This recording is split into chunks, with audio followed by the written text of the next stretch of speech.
Abrika! Welcome to our Conuco. So today we're going to be focusing on okra.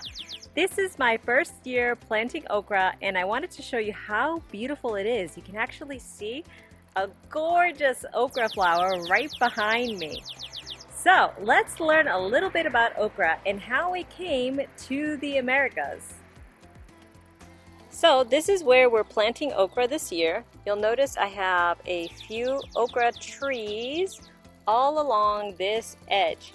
They're up to about 4 feet tall. They're about shoulder length to me. And I'm going to go over so you can see the beautiful flowers that they create. You'll see some of them are just starting to bud right here. And I did a lot of picking yesterday. So you're not going to see the big ones yet. Actually, this one's a little bit bigger. You can see it there as well. And that's what the okra fruit looks like. Let's take a closer look at the flower. So you'll see a couple of flowers hidden here. Now, I absolutely love this flower. It's like a creamy white and it has an inside that is like purplish or red. It's so beautiful. Let's take a look at a bigger one over here. So this is what it looks like.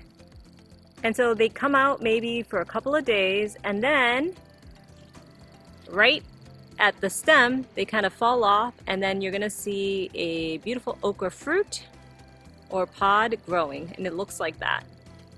I did a couple of beds with okra, so this front bed here with okra and one behind as well. Now, where does okra come from?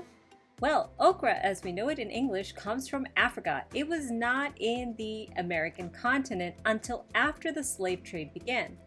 The first recorded instance of this plant in the Americas is in 1658 in Brazil. So obviously this comes from our African ancestors. We don't know exactly where okra was first harvested, but we think it's somewhere in West Africa. And if you think about the African slave trade, then you understand how it could have easily jumped the ocean to come to the Americas. The fruit or pods actually carry all of the seeds inside. Now, okra can grow very big, but from what I've researched, you should pick it when it's no more than 3 to 4 inches long, because after that it can get very fibrous and maybe a little too hard to eat. The word used in Spanish for okra is quimbombo.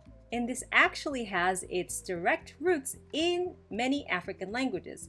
For example, in the Bantu language family, you'll find a couple of variants of this word, ochingombo and kingombo.